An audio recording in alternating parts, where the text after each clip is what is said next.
അസ്സലാമു അലൈക്കും വറഹ്മത്തുള്ളാഹി. ബിസ്മില്ലാ വൽഹംദുലില്ലാ വസ്സലാത്തു വസ്സലാമു അലാ റസൂലില്ലാ വ ആലിഹി വസഹ്ബിഹി വമവാല വബഅദ്. നമ്മൾ കഴിഞ്ഞ ക്ലാസ്സിൽ യൂസുഫ് അലൈഹി സ്വലാത്തു വസ്സലാം ആ ജയിൽ വാസികൾക്ക് ദഅവത്ത് നടത്തവേ അദ്ദേഹം പറഞ്ഞ ഇനിൽ ഹുക്മു ഇല്ലാ ലില്ലാഹ് അമറ അല്ലാ തഅബുദു ഇല്ലാ ഇയ്യാഹ് എന്നത് വിശദീകരിച്ചാണ് നിർത്തിയത്. ഇത് യൂസുഫ് അലൈഹി സ്വലാത്തു വസ്സലാം അള്ളാഹുവിൻ്റെ തൗഹീദ്, അള്ളാഹു മാത്രം ആരാധിക്കപ്പെടണം, നിങ്ങൾ ആരാധിക്കപ്പെടുന്നതിനെ ഒഴിവാക്കണം എന്നുള്ളത് പറയവേ അദ്ദേഹം പറഞ്ഞു മാ തഅബുദൂന മിൻ ദൂനിഹി ഇല്ലാ അസ്മാഅൻ സമ്മൈതുമൂഹ അൻതും വആബാഉകും മാ അൻസലല്ലാഹു ബിഹാ മിൻ സുൽത്താൻ എന്ന് പറഞ്ഞു. അദ്ദേഹം ആ ജയിൽവാസികളോട് പറയാണ്, ഞാൻ നിങ്ങളോട് പറയുന്നത് എൻ്റെ വാക്കല്ല, എൻ്റെ കൽപ്പനയല്ല, എൻ്റെ തീരുമാനമല്ല. പിന്നെയോ ഞാൻ പറയുന്നത് എന്തോ അത് ഇനിൽ ഹുക്കുമു ഇല്ലാലില്ല, അള്ളാഹുവിൽ നിന്നുള്ള കൽപ്പന മാത്രമാണ്.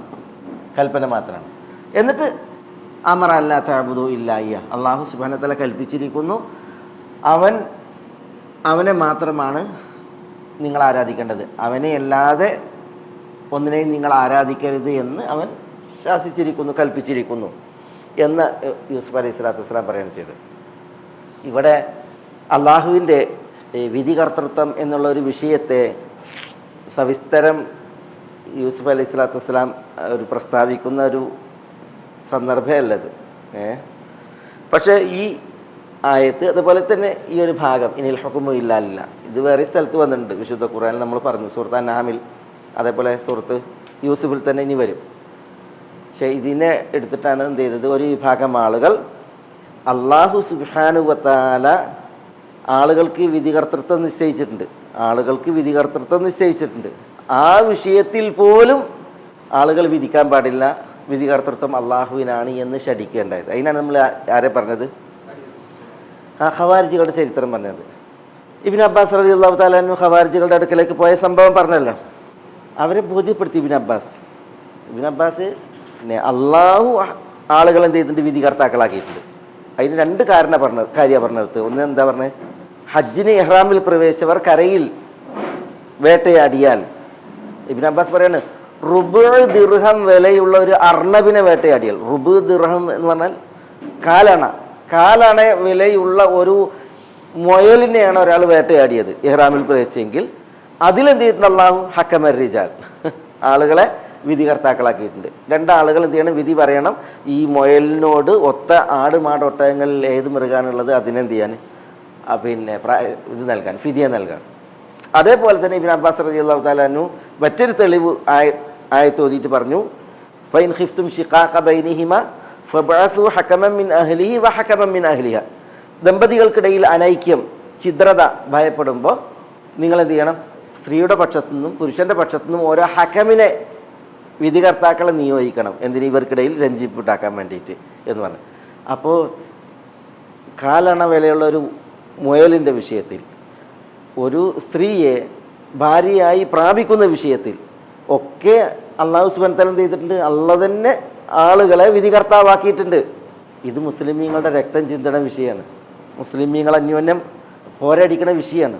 അതിൽ അവരുടെ രക്തം സംരക്ഷിക്കാനും ആളുകൾക്കിടയിൽ രഞ്ജിപ്പുണ്ടാക്കാനും അലി റളിയല്ലാഹു തആല അൻഹു ആളുകളെ നിശ്ചയിച്ചിട്ടുണ്ട് എങ്കിൽ, വിധികർത്താക്കളാക്കിയിട്ടുണ്ട് എങ്കിൽ അതിലെന്ത് അപരാധമാണുള്ളത് എന്നാണ് ഇബ്നു അബ്ബാസ് ചോദിച്ചത്. അദ്ദേഹത്തിൻ്റെ വാക്ക് ഇപ്രകാരമാണ്, ഫജാസ ഹുക്മുർ റിജാൽ, ആളുകളെ വിധികർത്താക്കളാക്കുക എന്നുള്ളത് അനുവദനീയമാണ്. വജാല ഹുക്മർ റിജാൽ സുന്നത്തൻ മാദിയത്തൻ മഖ്ബൂലത്തൻ എന്നാണ്. ആളുകളെ വിധികർത്താക്കളാക്കുക എന്നുള്ളത് അല്ലാഹു സുബ്ഹാനഹു വ തആല നിശ്ചയിച്ചു. എന്ത്, സുന്നത്തൻ മാദിയത്തൻ, നിലനിൽക്കുന്ന ഒരു സുന്നത്ത്, എന്നെന്നും നിലനിൽക്കണം എന്നുള്ളതാണ് അള്ളാഹു നിശ്ചയിച്ചത്. കാരണം എന്താ, ഈ പ്രശ്നങ്ങൾ ഉണ്ടായിട്ടുണ്ടെങ്കിൽ എന്ത് ചെയ്യണം, അവിടെയൊക്കെ ആളുകളെ വിധികർത്താക്കളാക്കണം. അതേപോലെ തന്നെ ഹജ്ജിൽ ഇഹ്റാമിൽ പ്രവേശിച്ച് വേട്ടയാടുന്ന അവസ്ഥ ഉണ്ടായിട്ടുണ്ടെങ്കിൽ എന്ത് ചെയ്യണം, വിധികർത്താക്കളെ നിശ്ചയിക്കണം. ആരാ നിശ്ചയിക്കണം, അള്ളാഹു നിശ്ചയിക്കുക. ഇബ്നു അബ്ബാസ് പറയണം അള്ളാഹ്ക്ക് നിശ്ചയിക്കാൻ കഴിയും, പക്ഷെ അള്ളാഹു നിശ്ചയിച്ചില്ല, അത് ആളുകളെ അള്ളാഹു ഏൽപ്പിച്ചു. അതുകൊണ്ട് തന്നെ ഈ ഒരായത്തിൻ്റെ ഭാഗം എടുത്തിട്ട് നിങ്ങൾ അലി റളിയല്ലാഹു തആല അൻഹു ആളുകളെ വിധികർത്താക്കളാക്കി, അള്ളാഹ്ക്കേ വിധികർത്തൃത്വമുള്ളൂ എന്ന് പറഞ്ഞിട്ട് അലിയാരെ ഇസ്ലാമെന്ന് പുറത്താക്കുന്നത് അത് അപരാധമാണ് എന്നുള്ളത് അദ്ദേഹം സ്ഥിരീകരിച്ചു. 20,000 ആളുകളിൽ ചില നിവേദനങ്ങളിൽ 4,000 ഒഴിച്ച് ബാക്കിയൊക്കെ മടങ്ങിയെന്നാണ്. അദ്ദേഹം ഓരോ വിഷയങ്ങൾ ഉദ്ധരിച്ചിട്ടാണ് എന്ത് ചെയ്തത്, അവരെ തിരിച്ച് കൊണ്ടുവരേണ്ടായതെന്നാണ്. അത്ര അവർ ആണെങ്കിൽ തീവ്ര ആണ്. ഞാൻ പറഞ്ഞില്ല, അവർ ജഹലാണ് അവരെ ഭരിക്കുന്നതെങ്കിലും അവർ ഇബാദത്തിൽ ഒട്ടും കുറവല്ല. അതുകൊണ്ടാണ് അവരുടെ നെറ്റി, മുഖം സുജൂദിൻ്റെ അടയാളം. അതേപോലെ തന്നെ കാൽമുട്ടുകളൊക്കെ സുജൂദ് ചെയ്ത് ഒട്ടകങ്ങളുടെ മുട്ടുപോലെ തഴമ്പുള്ളതായിട്ട്. പിന്നെ അവരുടെ വസ്ത്രം ഉണ്ടല്ലോ, ഒരൊറ്റ വസ്ത്രമേ ഉണ്ടാവുള്ളൂ, വിരക്ത ജീവിതമാണ്. അത് കഴുകി ഇങ്ങോട്ട് പിഞ്ഞിപ്പാറിയ രീതിയിലുള്ള വസ്ത്രങ്ങൾ. ഇബ്നു അബ്ബാസ് അവരുടെ അടുത്തേക്ക് വരുമ്പോൾ ഇബ്നു അബ്ബാസ് ധരിച്ചത് നല്ല വസ്ത്രമാണ്. മിൻ ഹുലലിൻ യമാനിയ എന്നാണ്. നല്ല ടോപ്പ് ഡ്രസ്സ് ധരിച്ചിട്ടാണ് ഇബ്നു അബ്ബാസ് അവരുടെ അടുത്തേക്ക് പോണത്. അതുകൊണ്ട് തന്നെ ഇബ്നു അബ്ബാസിനെ കണ്ട മാത്രയിൽ മർഹബൻ ഇബ്നു അബ്ബാസ് എന്നാണ്, അസ്സലാമു അലൈക്കും എന്നല്ല, പിന്നെ മർഹബൻ ഇബ്നു അബ്ബാസ്. എന്നിട്ട് പറയാണ് മാഹാദിഹിൽ ഹുലലി ഇബ്നു അബ്ബാസ്, ഇബ്നു അബ്ബാസ്, ഓ എന്തൊരു മുഞ്ചുള്ള ഡ്രസ്സാണ് ചോദിക്കണേ, കളിയാക്കിയാ ചോദിക്കണേ. കാരണം അവർ കണ്ടില്ലേ, അവരുടെ രീതി ഇതാണ്, വിരക്തരാണ്. പക്ഷേ അപ്പോൾ ഇബ്നു അബ്ബാസ് പറഞ്ഞ അള്ളാഹുവിൻ്റെ റസൂൽ ഇതിനേക്കാൾ ടോപ്പായ ഡ്രസ്സ് ധരിച്ച് ഞാൻ കണ്ടിട്ടുണ്ട്. ഞാൻ വരുന്നത് മുഹാജിറുകൾ അൻസാരികളിൽ നിന്നാണ്, അള്ളാഹുവിൻ്റെ റസൂലിൻ്റെ മരുമകൻ്റെ അടുത്തു നിന്നാണ്. അവരിലാണ് ഖുർആൻ ഇറങ്ങിയിട്ടുള്ളത്. ഖുർആൻ്റെ അവതരണത്തിന് സാക്ഷിയായവരാണ് അവരിൽ ഒരാളും നിങ്ങളുടെ കൂടല്ല എന്ന് പറഞ്ഞ് പിന്നെ അവരോട് സംവദിച്ചിട്ടാണ് എന്തിനത് പിന്നെ അവരെ ഇബ്നു അബ്ബാസ് റളിയല്ലാഹു തആല ഈ ഭാഗത്തിൽ നിന്ന് തിരുത്തേണ്ടായത്. വിഷയം ഈ ഒരു തീവ്രത, ഈ ഒരു വിഷയത്തിൽ അന്ന് മുതൽ ഇന്ന് വരെയുണ്ട്. അന്ന് ഖവാരിജികൾ ഒരു പ്രത്യേക ചെയ്യലാണ് എങ്കിൽ മറ്റു ചിലർ അള്ളാഹു സുബ്ഹാനഹു വ തആല ഇതുകൊണ്ട് ഉദ്ദേശിക്കാത്ത ചില കാര്യങ്ങളാണ് എന്ത് ചെയ്യുന്നത്, പ്രചരിപ്പിച്ചുകൊണ്ടിരിക്കുന്നത്. വിധികർത്തൃത്വം അള്ളാഹുവിന് എന്നുള്ളത്, അൽ ഹുക്കുമുലില്ല എന്നുള്ളത്, ഹുക്കുമുള്ള എന്നുള്ളത് നമ്മുടെ ദീനിലുള്ളത് തന്നെയാണ്. അതിൻ്റെ അർത്ഥം ഇപ്പോൾ അള്ളാഹു സുബ്ഹാനഹു വ തആലയുടെ പ്രാപഞ്ചിക ഹുക്കുമുകളുണ്ട്. പ്രാപഞ്ചിക ഹുക്കും എന്ന് പറഞ്ഞാൽ അൽ ഹുക്കുമുല്ലദീ യതഅല്ലഖു ബിത്തദ്ബീരിൽ കൗനി എന്ന് പറയും. തദ്ബീറുൽ കൗൻ എന്ന് പറഞ്ഞിട്ടുണ്ടെങ്കിൽ ഇപ്പോൾ നമുക്ക് അള്ളാഹുവിൻ്റെ വിധി വരും, ഒരിക്കലും തടുക്കാൻ കഴിയാത്ത രീതിയിൽ. അത് നമുക്ക് നമ്മളെ ഏൽക്കുകയേ നിർവാഹമുള്ളൂ. മനസ്സിലല്ലേ? ഇപ്പം അള്ളാഹുവിൻ്റെ ചില വിധികൾ വരും, ചില പ്രയാസങ്ങളായിട്ട്, ചില പരീക്ഷണങ്ങളായിട്ട് വരും, ചില സുഖവും സൗഖ്യമായിട്ട് വരും. അള്ളാഹിൻ്റെ വിധിയാണ്, ഹുക്കുമാണ്. അതിനാണ് തദ്ബീറുൽ കൗനി എന്ന് പറയും. നമ്മളത് ഏൽക്കേ നിർവാഹമുള്ളൂ അല്ലേ? അങ്ങനെ അള്ളാഹിൻ്റെ ഹുക്കുമുണ്ട്. അതേപോലെ തന്നെ അള്ളാഹിൻ്റെ ശർഈയായ ഹുക്കുമുകളുണ്ട്. അതിനാണ് അൽ ഹുക്കും അൽ മുതഅല്ലിഖ ബിത്തദ്ബീരി ശർഈ. ശർഈയായിട്ടുള്ള ഹുക്കും എന്ന് പറഞ്ഞിട്ടുണ്ടെങ്കിൽ എന്താണ്? അള്ളാഹു സുബ്ഹാനഹു വ തആല കിതാബിലും സുന്നത്തിലൊക്കെ വിധിച്ചത് നമ്മളോട് പറഞ്ഞില്ല. അള്ളാഹു വിധിച്ചിട്ട് നിങ്ങൾ നിസ്കരിക്കണം, നിങ്ങൾ നോമ്പെടുക്കണം, ഇങ്ങനെ കാര്യങ്ങളൊക്കെ പറഞ്ഞില്ലേ? തൗറാത്തിനെ കുറിച്ച് പറഞ്ഞില്ലേ? ഫീഹാ ഹുക്കുമുല്ലാഹ്, തൗറാത്തിൽ അള്ളാഹിൻ്റെ ഹുക്കുമുണ്ട് എന്ന് പറഞ്ഞില്ലേ? അതെന്താ? ശർഈയായ ഹുക്കുമുകളാണ്, മതപരമായിട്ട് അള്ളാഹു സുബ്ഹാനഹു വ തആല നമുക്ക് വിധിച്ച കാര്യങ്ങൾ. അപ്പോൾ പ്രാപഞ്ചികമായ ഹുക്കുമുകളുണ്ട്, ശർഈയായിട്ടുള്ളതായ അള്ളാഹുവിൻ്റെ ഹുക്കുമുകളുണ്ട്. ശർഈയായ ഹുക്കുമുകളുടെ വിഷയത്തിൽ ഇപ്പം അതിലാണ് നമുക്ക് എന്തുള്ളത്? തെരഞ്ഞെടുപ്പ് സ്വാതന്ത്ര്യം ഉള്ളത്. നമുക്ക് കൊള്ളാനും കൊള്ളാതിരിക്കാനും അള്ളാഹു സുബ്ഹാനഹു വ തആല ഇവിടെ സ്വാതന്ത്ര്യം നൽകിയിട്ടുള്ളത്. പക്ഷേ കൊള്ളാനുള്ള അള്ളാഹിൻ്റെ കൽപ്പന ഉണ്ട്. അവർക്ക് എന്ത് എന്നുള്ളത് അള്ളാഹു പറഞ്ഞിട്ടുണ്ട്, കൊള്ളാത്തവർക്ക് എന്ത് എന്നുള്ളത് അള്ളാഹു സുബ്ഹാനഹു വ തആല പറഞ്ഞിട്ടുണ്ട്. അതിൻ്റെ അർത്ഥം അള്ളാഹു സുബ്ഹാനഹു വ തആല ആളുകൾക്ക് വിധിക്കാനും തീരുമാനിക്കാനും ഇവിടെ ഒരു മേഖല വിട്ടിട്ടില്ല എന്നുള്ളതല്ല. അള്ളാഹു വിധിച്ചതിനെതിരിൽ ആരും വിധിക്കാൻ പാടുള്ളതല്ല. അള്ളാഹു വിധിച്ചതിനെതിരിൽ ആരെങ്കിലും വിധിച്ചാൽ നമ്മളത് ഒട്ട് വിശ്വസിക്കാനോ സമ്മതിക്കാനോ അനുഷ്ഠിക്കാനോ പാടുള്ളതല്ല. അതിൽ ഒരു ഇഷ്കാലുമില്ല. പക്ഷേ അള്ളാഹു വിധിച്ചതിനപ്പുറം ആളുകൾക്ക് വിധിക്കാൻ എന്തുണ്ട്? അള്ളാഹു സുബ്ഹാനഹു വ തആല അവസരം നിശ്ചയിച്ചിട്ടുണ്ട്. ആ വിധിക്കുന്നവർ ആരായിട്ടുണ്ടെങ്കിലും. ഇപ്പോൾ ഞാൻ ഒരു ഉദാഹരണം പറയാം. ഈ ആമിർ ഇബ്നു ബർബ് എന്ന് പറയുന്ന വ്യക്തി, ഞാനിവിടെ മുമ്പ് ഇദ്ദേഹത്തെക്കുറിച്ചിട്ട് ഉണർത്തിയിട്ടുണ്ട്. ആമിർ ഇബ്നു ബർബ് അൽ അദവാനി. അദ്ദേഹം ബനു തമീം ഗോത്രക്കാരനാണ്, ബനു ഐലാൻ. ഈ ആമിർ ഇബ്നു ബർബിനെ കുറിച്ച് അദ്ദേഹത്തെക്കുറിച്ച് പറയൽ സാഹിബുൽ ഹിൽമ എന്നാണ് ചരിത്രത്തിൽ പറയുക. അദ്ദേഹം ഭയങ്കര പ്രതിഭയായിരുന്നു, ഭയങ്കര കഴിവുള്ള ആളായിരുന്നു. ഇദ്ദേഹമാണ് ആദ്യമായിട്ട് ഖുൽ, ജാഹിലിയത്തിൽ ഇസ്ലാമിൽ നിസ്ലാം തങ്ങളുടെ നിയോഗത്തിൽ എത്രയോ മുമ്പ് ജീവിച്ച ആളാണ്. ഖുൽ എന്ന് പറയുന്ന വിഷയം ആദ്യം നടപ്പിലാക്കിയത് ഇയാളാണ്. എന്താ ഖുൽഉ? തലാഖും ഖുൽഉം തമ്മിൽ എന്താ വ്യത്യാസം? തലാഖ് പുരുഷൻ എന്ത് ചെയ്യാണ്? ഒരു സ്ത്രീയെ പിന്നെ ഒഴിവാക്കുക, വിവാഹമോചനം നടത്തുന്നതാണ്. ഖുൽഉ സ്ത്രീ ആവശ്യപ്പെട്ടിട്ട് പുരുഷൻ എന്താണോ വേണ്ടത് അത് നൽകിയിട്ട് തൻ്റെ തലാഖിനെ വാങ്ങലാണ്, തലാഖിനെ ചോദിച്ച് വാങ്ങലാണ്. അതാണ് ഖുൽഉ. ആ രീതി ചരിത്രത്തിൽ അത് നടപ്പിലാക്കിയത് ഇയാളാണ്, അയാളുടെ മകളുടെ വിഷയത്തിൽ. പണ്ട് കാലങ്ങളിൽ അങ്ങനെ ഉണ്ടായിരുന്നില്ല, ഖുൽഉ ഉണ്ടായിരുന്നില്ല. പക്ഷേ ഇത് ആ ഖുൽഉ ആണ് ഇവിടെ വന്ന്. അത് തന്നെയാണ് നമ്മുടെ ദീനിൽ ഇയാളുടെ ഹുക്കുമാണത്. ഇയാൾ പറഞ്ഞ അറബികളുടെ ഹാക്കിമായിരുന്നു. അറബികൾ തങ്ങൾക്ക് പ്രശ്നം ഉണ്ടായിട്ടുണ്ടെങ്കിൽ പോയിരുന്ന ഹാക്കിമുൽ അറബായിരുന്നു ഈ ആമിർ ഇബ്നു ബർബ്. ഈ ഒരാൾ വധിച്ചിട്ടുണ്ടെങ്കിൽ ഇസ്ലാമിൽ എത്രയാണ് ഖിസാസായിട്ട് ബ്ലഡ് മണി? ഒരാളെ ബോധപൂർവ്വം കൊന്നിട്ടുണ്ടെങ്കിൽ 100 ഒട്ടകമാണ്, 100 ഒട്ടകം. ആ 100 ഒട്ടകങ്ങൾ ജാഹിലിയത്തിൽ ഇയാൾ വിധിച്ചതാണ്.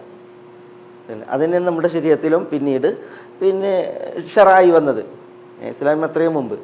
അതേപോലെ ഞാൻ ഇദ്ദേഹത്തിൻ്റെ വിഷയത്തിൽ പറഞ്ഞൊരു പ്രധാന ചരിത്രമുണ്ട് എപ്പോഴും. അതെന്താ? ആമിർ ഇബ്നു ബർബ് അൽ അദവാനി അത്ബിഉൽ ഹുക്മൽ മബാൽ എന്ന് പറയല്ലേ? അത്ബിഉൽ ഹുക്മൽ മബാൽ എന്ന് പറഞ്ഞാൽ എന്താ?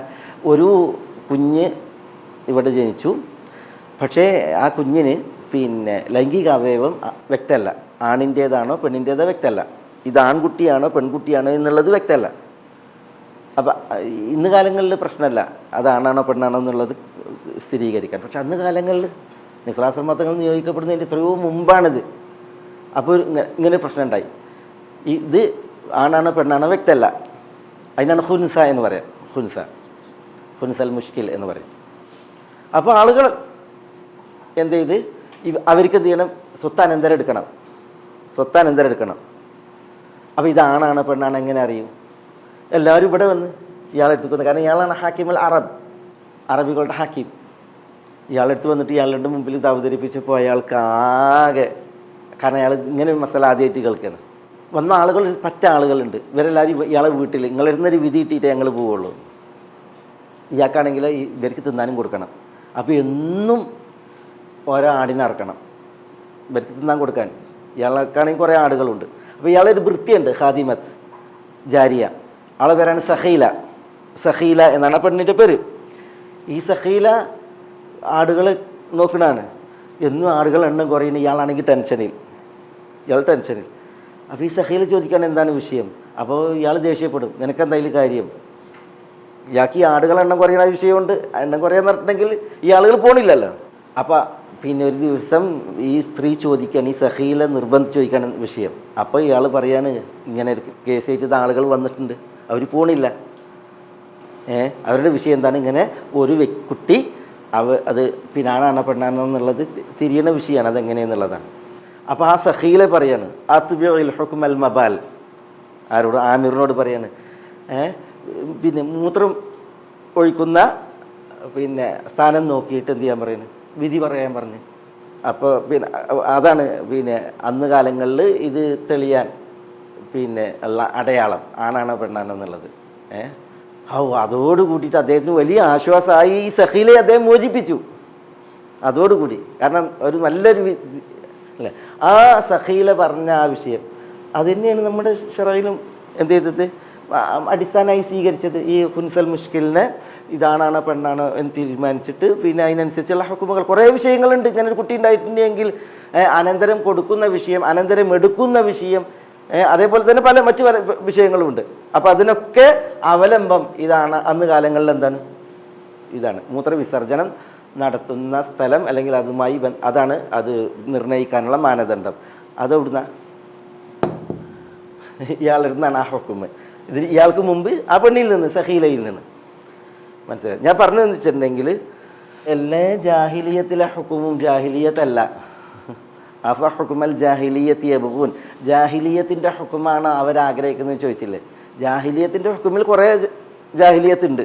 അതാണ് പെൺകുട്ടികളെ കുഴിച്ചു മൂട്ടുന്നതും മറ്റു കാര്യങ്ങളൊക്കെ ഉണ്ടല്ലോ, പിന്നെ കുറേ ഉണ്ട്. അതേസമയം എല്ലാ ജാഹിലിയത്തിൻ്റെ ഹുക്കുമും ജാഹിലിയത്തല്ല, ഇതുപോലത്തെ ഒക്കെ ഉണ്ട് ജാഹിലിയത്തിൽ നിന്ന്. ഹുക്കാമുൽ അറബ് എന്ന പേരിൽ നബി മതങ്ങൾ ഇവിടെ വരുന്നതിന് മുമ്പ് കുറേ ഹാക്കിമുകളെ ചരിത്രം നമ്മൾ ഇതേപോലെ വായിക്കും. അപ്പം ഞാൻ പറഞ്ഞു വന്നത് എന്താ വെച്ചിട്ടുണ്ടെങ്കിൽ നമ്മുടെ ദീനിൽ ഒരിക്കലും കുഫറെന്നോ അല്ലെങ്കിൽ ഷിർക്കെന്നോ വിധിക്കപ്പെടാത്ത പറയപ്പെടാത്ത കാര്യങ്ങൾ വരെ ഇതിലേക്ക് എന്ത് ചെയ്യുന്നുണ്ട്, ഇത്തരം ആയത്തുകളുടെ വിഷയത്തിൽ ചേർക്കപ്പെടുന്നുണ്ട് അല്ലേ. ഇപ്പോൾ ഇസ്ലാമികേതര ഭരണവ്യവസ്ഥയിൽ ഒരു മുസ്ലിം ജീവിക്കുമ്പോൾ ചിലർ വളരെ ഊക്കിൽ പറയുന്നത് എന്താ, ഇസ്ലാമികേതര ഭരണവ്യവസ്ഥയിൽ ഒരു മുസൽമാൻ്റെ ഇസ്ലാം ജലരേഖയാണെന്നാണ്. ജലരേഖ എന്ന് പറഞ്ഞാൽ നമ്മൾ വെള്ളത്തിൽ വരച്ച മാതിരി, വെള്ളത്തിൽ ഒരാൾ വരച്ചിട്ടുണ്ടെങ്കിൽ ഉണ്ട്, ആ വരച്ച് തീരുന്നതിന് മുമ്പ് ആ രേഖ മായൂല്ലേ, അതേപോലെ ഭൂമിയിൽ സ്ഥാപിക്കപ്പെടാത്ത വീട് പോലെ എന്നാണ്. ഭൂമിയിൽ സ്ഥാപിക്കപ്പെടാത്ത വീട് പോലെയാണ് ഒരാളുടെ ഇസ്ലാം എവിടെ, ഇസ്ലാമിക ഭരണവ്യവസ്ഥയ്ക്ക് കീഴിൽ എന്നൊക്കെ പറയുമ്പോൾ അതൊക്കെ ഇത്ര കടുത്ത വിധിയാണ്, കടുത്ത അപരാധമാണ്. അള്ളാഹു സുബ്ഹാനഹു വ തആല 1,24,000 നബിമാരെ അയച്ചു. ആ 1,24,000 നബിമാരിൽ ഇസ്ലാമിക ഭരണത്തിൽ ജീവിച്ചവർ ആരാ? ഏത് നബിയാ? അള്ളാഹു ലോകർക്ക് മാതൃകയായിട്ട് അയച്ച മാതൃകാ പുരുഷന്മാരിൽ പിന്നെ രാഷ്ട്ര സംവിധാനവും അതിൽ ഉള്ള ജീവിതവും ഒക്കെ ഉണ്ടായ ഭരണവും കാര്യം ഉണ്ടായിട്ടുള്ള നബിമാർ തുലവും കുറവാണ്. ബാക്കിയുള്ളവർ ജീവിച്ചത് തന്നെ ലനുഖ്രിജന്നക മിൻ ഖറിയത്തിന ഔ ലതഊദുന്ന ഫീ മില്ലത്തിന, ഞങ്ങളെ നാട്ടിൽ തന്നെ നിന്നെ പുറത്താക്കും, അല്ലെങ്കിൽ ഞങ്ങൾ ആദർശത്തിലേക്ക് മടങ്ങിക്കോ എന്ന് ആ നബിമാരോട് ഭീഷണി മുഴക്കാൻ മാത്രം നാട്ടുകാർ, കുഫറിൻ്റെ നാടായിരുന്നു. അവിടെയാണ് നബിമാർ വരെ ജീവിച്ചിട്ടുള്ളത്. ആ നബിമാരൊക്കെ ജീവിച്ചു മരിച്ചു, മാതൃക യോഗ്യരായിട്ട് സ്വർഗാർഹരായിട്ട് അവർ ജീവിച്ചു മരിച്ചിട്ടുണ്ട്. എങ്കിൽ ഇസ്ലാമികേതര ഭരണ വ്യവസ്ഥയിൽ ജീവിച്ച ആളുകളെ കുറിച്ചിട്ട് അവർക്ക് ഇസ്ലാമില്ല, ഈമാനില്ല എന്ന് വിധിക്കുകയാണെങ്കിൽ അതൊക്കെ കടുത്ത അപരാധമാണ്. അതാണ് ഇവിടെ ഈ ഒരു ആയത്തിൻ്റെ വിഷയത്തിൽ നമുക്ക് മനസ്സിലാക്കുവാനുള്ളത്. ഇനിൽ ഹുക്മു ഇല്ലാ ലില്ലാ എന്നുള്ളത് ഇവിടെ യൂസുഫ് അലൈഹി സ്വലാത്തു വസ്സലാം പറഞ്ഞത് എന്ത് വിഷയത്തിൽ? അദ്ദേഹം പറഞ്ഞത് ഈ അള്ളാഹുവിൻ്റെ തൗഹീദും അതേപോലെ തന്നെ ഷിർക്കിൻ്റെ അപകടം കാര്യങ്ങളൊക്കെ പറഞ്ഞതിന് ശേഷം ഇതൊന്നും ഞാൻ എൻ്റെ പക്കൽ നിന്ന് പറയുന്നതല്ല, പിന്നെയോ ശാസിക്കാനും കൽപ്പിക്കാനുള്ള അധികാരം അള്ളാഹുവിന് മാത്രമാണ്. ഇനിൽ ഹുക്മു ഇല്ലാ ലില്ലാ, അവൻ കൽപ്പിച്ചതാണ്. അമറ അല്ലാ തഅബുദു ഇല്ലാ ഇയ്യ എന്നത് അവരെ ഉണർത്തുകയാണ് ചെയ്യുന്നത്. ഇതിലിപ്പോൾ ഖവാരിജികൾ ഒരറ്റം എന്താണിത് അവർ പറഞ്ഞത് എന്താണ്, വിധികർത്തൃത്വം അള്ളാഹുവിന് മാത്രം. അതിപ്പോൾ ഈ ഒരാളെയും വിധികർത്താക്കളാക്കിയിട്ട് നമുക്ക് നിശ്ചയിക്കാൻ പാടുള്ളതല്ല എന്നുള്ളതാണ്. അങ്ങനെ ചെയ്തിട്ടുണ്ടെങ്കിൽ അത് ഇസ്ലാമിൽ നിന്ന് പുറത്താണ്. അലി റളിയല്ലാഹു അൻഹു അങ്ങനെ ചെയ്തു, ഇസ്ലാമിൽ നിന്ന് അലി പുറത്താണ്. മുആവിയ അത് ചെയ്തു, മുആവിയ റളിയല്ലാഹു അൻഹു ഇസ്ലാമിൽ നിന്ന് പുറത്താണെന്നൊക്കെ അവരുടെ കടുത്ത വാദം. മുർജിയാക്കളെ സംബന്ധിച്ചിടത്തോളം ഇതല്ല വിഷയം, ഇത് മാത്രമല്ല വിഷയം. മുർജിയാക്കളുടെ അടിസ്ഥാനം നടത്തണമെങ്കിൽ ഒരാൾ ലാ ഇലാഹ ഇല്ലല്ലാഹ് പറഞ്ഞു കഴിഞ്ഞിട്ടുണ്ടെങ്കിൽ പിന്നെ അയാൾ എന്ത് തെറ്റ് ചെയ്താലും പ്രശ്നമല്ല എന്നുള്ളതാണ്. അയാൾക്ക് പിന്നെ എന്തും ആകാം എന്നുള്ളതാണ്. അപ്പോൾ ഇതും അതിൽ പെട്ട് അള്ളാഹു സുബ്ഹാനഹു വ തആല വിധിച്ചത് കൊണ്ട് വിധിച്ചില്ല എങ്കിൽ പ്രശ്നമല്ല, ലാ ഇലാഹ ഇല്ലല്ലാഹ് പറഞ്ഞാൽ മതി എന്നുള്ളതാണ്. ചിലർ നിസ്കരിച്ചിട്ടില്ലെങ്കിലും പ്രശ്നമല്ല, ലാ ഇലാഹ ഇല്ലല്ലാഹ് പറഞ്ഞാൽ മതി എന്നുള്ളതാണ്. മുർജിയാക്കൾ പല തട്ടിലാണ്, അതാണ് അവരുടെ പഴിവ്. അത് തെറ്റാണ്. ലാ ഇലാഹ ഇല്ലല്ലാഹ് എന്ന് ഒരാൾ പറഞ്ഞിട്ടുണ്ടെങ്കിൽ അതിൻ്റെ തേട്ടം എന്താ? ലാ ഇലാഹ ഇല്ലല്ലാഹ് എന്നുള്ളത് സ്വർഗം തുറക്കാനുള്ള താക്കോലാണ്.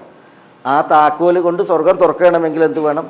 ഈ ലാ ഇലാഹ ഇല്ലല്ലാഹയിൽ അതിൻ്റെ ഷർത്തുകളൊക്കെ ഉണ്ട്. അമലുകൾ, കർമ്മങ്ങൾ അതിൻ്റെ ഷർത്താണ്. അപ്പോൾ പിന്നെ മുർജിയാക്കൾ പറ്റ ലൂസായിട്ടും പോയി, ഖവാരിജികൾ പറ്റ തീവ്രന്മാരായിട്ടും പോയി. നമ്മളതിൻ്റെ ചരിത്രമൊക്കെ കഴിഞ്ഞ ചില ഉദാഹരണങ്ങൾ പറഞ്ഞില്ല, അതൊക്കെ ഒരു വലിയ വലിയ വിഷയമാണ്. അമറ അല്ലാ തഅബുദു ഇല്ലാ ഇയ്യ. എന്നിട്ട് അള്ളാഹു പറയാണ് ദാലിക ദീനുൽ ഖയ്യിം വലാകിന്ന അക്സറന്നാസി ലാ യഅലമൂൻ. ഈ വിധികർത്തത്തിൻ്റെ വിഷയത്തിലൊരു വിഷയം, ഒരു സംഭവം. ഈ ഹാനി ഇബ്നു യസീദ് റളിയല്ലാഹു അൻഹു ഒരിക്കൽ നബി സല്ലല്ലാഹു അലൈഹി വസല്ലം തങ്ങളുടെ അടുക്കലേക്ക് വരികയാണ് ഹാനി. അപ്പോൾ എല്ലാ ആളുകളും നബി സല്ലല്ലാഹു അലൈഹി വസല്ലം തങ്ങളുടെ അടുക്കലേക്ക് വന്നപ്പോൾ എല്ലാവരും അദ്ദേഹത്തെ അബുൽ ഹക്കം എന്നാണ് വിളിക്കുന്നത്. അപ്പോൾ റസൂലുള്ളാഹി സ്വല്ലല്ലാഹു അലൈഹി വസല്ലം തങ്ങൾ പറഞ്ഞു, ഇന്നല്ലാഹ ഹുവൽ ഹക്കം വ ഇലൈഹിൽ ഹുക്കും. അള്ളാഹു ആണ് അൽ ഹക്കം, വിധികർത്താവ്. വ ഇലൈഹിൽ ഹുക്കും, അള്ളാഹുവിലേക്കാണ് വിധി തേടൽ എന്ന് പറഞ്ഞു. അപ്പോൾ ഹാനി പറയാണ്, റസൂലേ, ഇന്ന ഇവരെ അബുൽ ഹക്കം എന്ന് വിളിക്കാൻ കാരണം ഇവർക്കിടയിൽ, അറബികൾക്കിടയിൽ അഭിപ്രായ വ്യത്യാസം വല്ലതും ഉണ്ടെങ്കിൽ അവരെന്നെ സമീപിക്കും. അപ്പോൾ ഞാൻ എന്ത് ചെയ്യും, അവരുടെ അഭിപ്രായ അനൈക്യമുള്ള വിഷയങ്ങൾ ഞാൻ എന്ത് ചെയ്യും, വിധി പറയും. അപ്പോൾ ഫറദിയ കിലൽ ഫരീഖൈൻ, ഞാൻ വിധിച്ചിട്ടുണ്ട് എങ്കിൽ രണ്ട് ടീമും, വാദിയും പ്രതിയും, താർക്കികന്മാർ രണ്ടു കൂട്ടരും എന്ത് ചെയ്യും, തൃപ്തിപ്പെട്ടിട്ട്, എൻ്റെ വിധിയിൽ തൃപ്തിപ്പെട്ട് സംതൃപ്തരായിട്ട് മടങ്ങും എന്ന് അദ്ദേഹം പറഞ്ഞു. അപ്പോൾ റസൂൽ പറഞ്ഞു, മാ അഹ്സനഹാദ, എത്ര നല്ല പരിപാടിയാണത്. അവിടെ നോക്കണം, ഇത് അയാൾ വിധിക്കണം അള്ളാൻ്റെ കിതാബ് കൊണ്ടല്ല വിധിക്കണത്, നബി സ്വല്ലല്ലാഹു അലൈഹി വസല്ലം തങ്ങളുടെ സുന്നത്ത് കൊണ്ടല്ല വിധിക്കണത്. പിന്നെ അദ്ദേഹം തിരുസവിധത്തിലേക്ക് വന്നപ്പോൾ ആളുകൾ വിളിക്കണാണ്. ആ ജാഹിലിയത്തിലെ അദ്ദേഹത്തിൻ്റെ ആ വിധികർത്തൃത്വത്തെക്കുറിച്ചാണ് ഈ പറയുന്നത്. അന്നത്തെ അവിടുത്തെ നാട്ടു സമ്പ്രദായ പ്രകാരം അല്ലെങ്കിൽ രണ്ടു കൂട്ടരും സ്വീകാര്യയോഗ്യമായിട്ടുള്ളതായ ന്യായങ്ങൾ പ്രകാരമാണ് അദ്ദേഹം വിധിച്ചിരുന്നത്. അപ്പോൾ റസൂൽ പറയുന്നത് മാ അഹ്സന ഹാദാ, ഇതെത്ര നല്ല കാര്യമാണ് എന്ന് പറഞ്ഞതിന് ശേഷം പിന്നെ റസൂൽ നിങ്ങളെ മക്കളെ പേര് പറയാൻ പറഞ്ഞു. അപ്പോൾ പറഞ്ഞാൽ എനിക്ക് ഷുറൈഹ് എന്ന പേരുള്ള മകനുണ്ട്, മുസ്ലിം എന്ന പേരുള്ള മകനുണ്ട്, അബ്ദുള്ള എന്ന പേരുള്ള മകനുണ്ട് എന്നൊക്കെ പറഞ്ഞു. അപ്പോൾ റസൂൽ പറഞ്ഞു ഫമൻ അക്ബറുഹും, ഇതിൽ വലിയ മുതിർന്ന കുട്ടിയേതാന്ന് വെച്ചാൽ പറഞ്ഞ് ഷുറൈഹാണ് എന്ന് പറഞ്ഞു. അപ്പോൾ റസൂലുള്ളാഹി സ്വല്ലല്ലാഹു അലൈഹി വസല്ലം തങ്ങൾ പറഞ്ഞു അൻത അബൂ ഷുറൈഹ്, നിങ്ങൾ അബൂ ഷുറൈഹാണ് എന്ന് ഈ ഹാനിയിനോട് പറയുണ്ടായി എന്നുള്ളത്. അപ്പോൾ ഇവിടെ നോക്കി നിങ്ങൾ, പിന്നെ നബി സല്ലല്ലാഹു അലൈഹി വസല്ലം ഹുക്കുമ പറഞ്ഞ വിഷയം, വിധി കൽപ്പിച്ച വിഷയം, അത് റസൂൽ സമ്മതിക്കുകയാണ്. മാത്രമല്ല അത് ചെയ്തതിന് അദ്ദേഹത്തെ പ്രശംസിക്കുകയാണ്. മാ അഹ്സന ഹാദാ എന്ന് പറഞ്ഞിട്ട് അവിടെ പറയുമ്പോൾ അയാൾ വിധിച്ചിരുന്നത് എന്തുകൊണ്ടാണ്? അയാൾ വിധിച്ചിരുന്നത് പിന്നെ കിതാബ് കൊണ്ട് സുന്നത്ത് കൊണ്ടല്ല, അതിനു മുമ്പാണ്. അദ്ദേഹം ഇസ്ലാമിലേക്ക് വരികയാണ്. ഈ സന്ദർഭത്തിൽ ഞാൻ പറഞ്ഞു വരുന്നത് വെച്ചാൽ ചില ആളുകൾ വളരെ തീവ്രമായ വിശ്വാസത്തിൻ്റെ ആളുകളുമാണ് ഇത്തരം ഒരു വിഷയങ്ങളിലുള്ളത് എന്നാണ്. അതുകൊണ്ടാണ് നമ്മൾ പിന്നെ അൽ ഹുക്കുമുലില്ല എന്ന് പറഞ്ഞ് അള്ളാഹ്ക്കാണ് ഹുക്കുമ്, ഇനിൽ ഹുക്കുമുലില്ല, ഹാക്കിമിയത്തുള്ള എന്നൊക്കെ പറഞ്ഞിട്ടുള്ള ഈ സംജ്ഞകൾ അതിലിപ്പോൾ നമ്മളുടെ നാട്ടിൽ ജമാഅത്തുകാരെ പോലുള്ളവരൊക്കെ അവർ പറഞ്ഞത് സയ്യിദ് അബുൽ ആല മൗദൂദി ആവിഷ്കരിച്ചു, സയ്യിദ് കുത്തുബി പിന്താങ്ങി, ഇഖ്വാനുൽ മുസ്ലിമൂൻ പാകിസ്ഥാനിലും ഈജിപ്തിലൊക്കെ ഇത് നടപ്പിലാക്കാൻ വേണ്ടി പരിശ്രമിച്ചു, ഇറാനിൽ നടപ്പിൽ വരുത്തി എന്നുള്ളതാണ് ഏത് ഈ ആശയം.